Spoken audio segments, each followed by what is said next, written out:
down women with diluted dreams. Our hope for joy has been washed down the stream. I'm Robin Hawkins, and you're listening to Watered Down Women. Hoping to be free, found a new home in the cemetery. If there were no calendars and no clocks, how would you mark time? How would you even know your age? Trees form annual rings within their trunks, which can easily be counted when the tree falls. And this method provides a pretty accurate determination of the dead tree's age. However, it's a little more difficult to determine the age of a living tree. A complicated mathematical formula, which involves measuring the circumference, diameter, and radius of the tree, then dividing and deducting those numbers, and then different variables must be considered in determining a live tree's age. And even with all of those configurations, you still only get a rough estimation of its actual age. In human beings, there's a natural progression that indicates a general estimate of a person's age. For example, we can identify the infancy stage based on the person's extremely small size, inability to care for himself, and the rapid rate of growth during this period. Likewise, characteristics such as poor fine motor and vocabulary skills would indicate a person being the age of a toddler, and traits such as acne, irritability, and aloofness might indicate someone being in his or her teenage years. These are all accurate and reliable indicators, right? Maybe, but maybe not. Considering that people who have suffered traumatic brain or spinal cord injuries, or someone with dementia or Alzheimer's disease may exhibit some of these very same characteristics, we realize that these indicators might provide clues to determining age, but they aren't necessarily reliable facts. Obviously, we need to have a more accurate method of marking time. There's a song from the 1996 Broadway musical Rent entitled Seasons of Love, and it states that there are 525,600 minutes in a year. But it asks, how do you measure a year?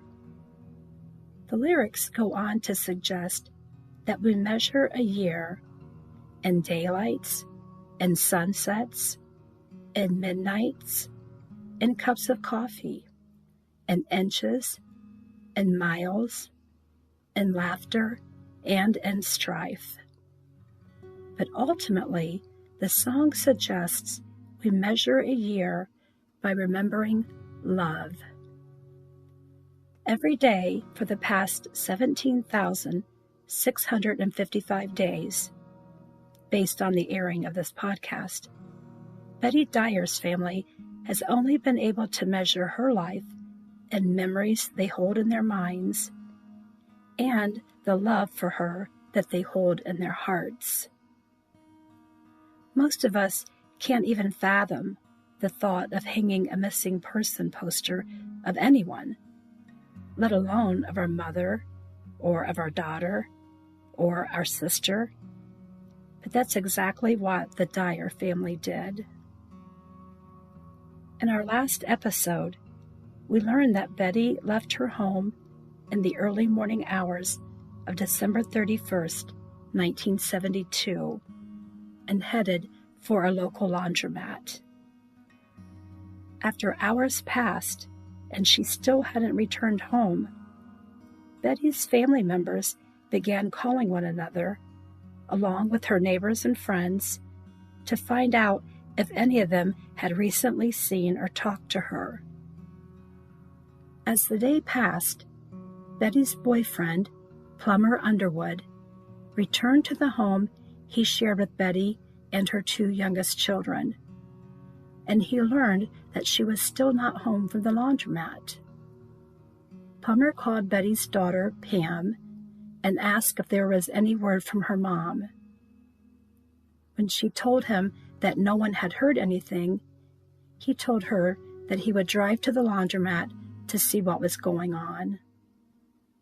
When he arrived there, he discovered her unlocked car with 3 baskets of clean laundry placed in the back seat. He called Pam and told her about the car, so she met him at the laundromat and used his spare set of keys to drive the car back to Betty's residence. Now, in today's world, filled with TV crime shows, true crime podcasts, and countless documentaries dealing with sensationalized murders of famous people or the notorious villains who committed the crimes, nearly everyone knows the do's and don'ts about approaching a crime scene. Campbellsville University offers an online infographic that outlines the 7 steps of crime scene investigations.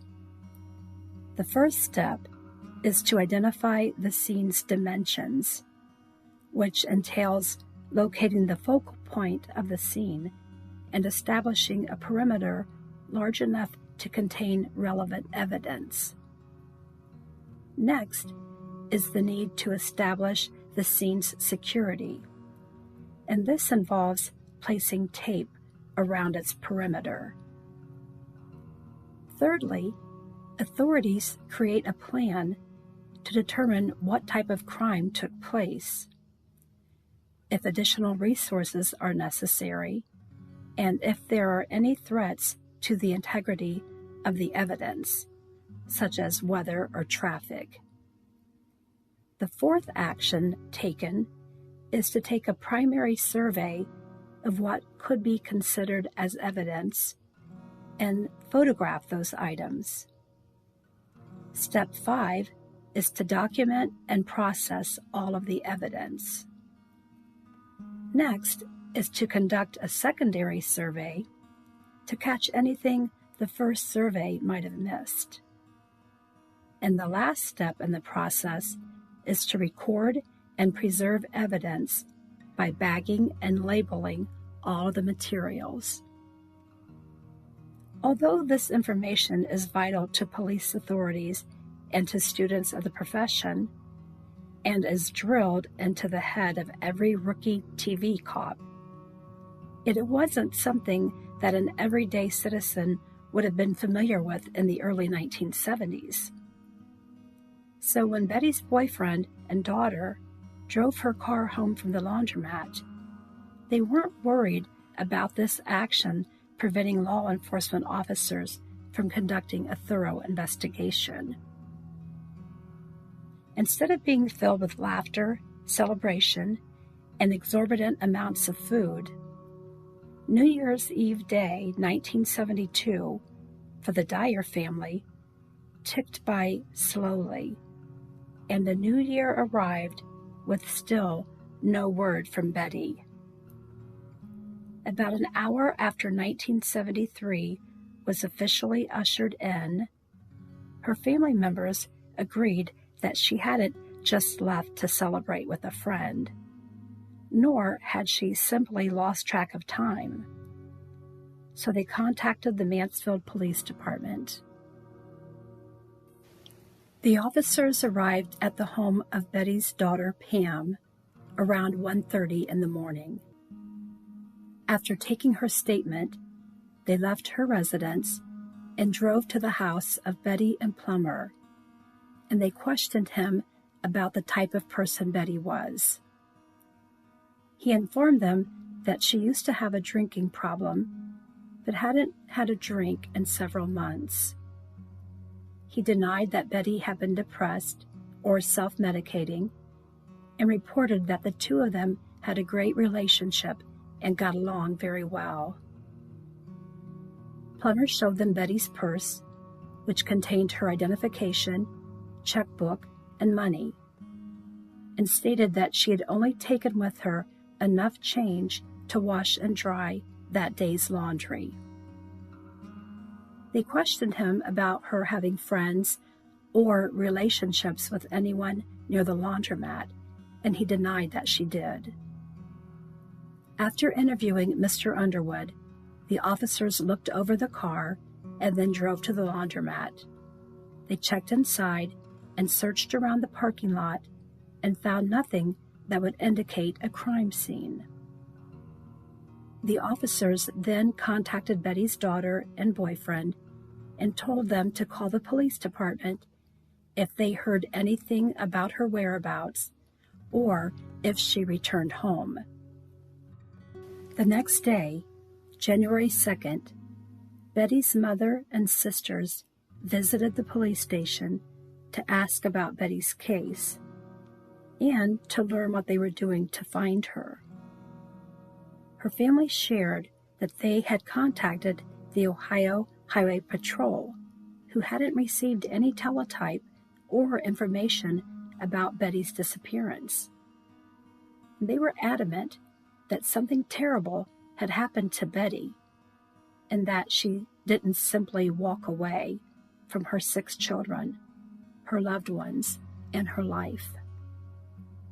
They presented a photo of Betty, which the officer copied, and which the family also planned to take to the local newspaper and place a missing persons ad. In the information she provided to the authorities, Betty's mom gave a detailed description of her daughter. Red hair, green eyes, 42 years old, a full set of dentures, scarred from the navel down, and wearing a brown suede coat, dark slacks, and loafers with a fringe on top of each shoe. And, as only a mother might do, she described her lovely daughter as having deep dimples in both cheeks and said she was wearing a mother's ring with 6 stones in it and an engagement ring with a large diamond in its center. Mrs. Edmiston also reminded the officers that she knew they were quite familiar with Betty because she had been arrested before on charges of failure to comply, intoxication, disorderly conduct, and unpaid parking tickets. This concerned mother wanted to make it very clear that she expected the authorities to take her daughter's case just as seriously as they would that of anyone else. Sadly, it didn't appear that would be the case. Finally, on January 3rd, 3 days after Betty was reported missing, the authorities released a teletype message to other local law enforcement agencies. Although the initial missing persons complaint from 3 days earlier stated that the teletype message was already sent out. Later that day, an officer contacted Betty's employer to see if anyone there had heard from her or if she had returned to work. The owner of the establishment shared that Betty would never miss work without notifying her, but that Betty had a cold when she last saw her and said that Betty wasn't feeling too well. Before the interview ended, the woman added that Betty often joked about moving to Arizona. The next few days were a flurry of gathering information, interviewing barmaids at the establishments Betty used to frequent, and following up on tips that were phoned in. As the local authorities tracked down leads, as to Betty's whereabouts and followed clues as to what might have happened to her? Did they already know? Had they seen this same type of crime before? Would Betty ever be found? Watered down women with diluted dreams. Our hope for joy has been washed down the stream. Grab a shovel and join me each Monday as we dig a little deeper and uncover the tragedies of watered down women. In the cemetery, weekend in light.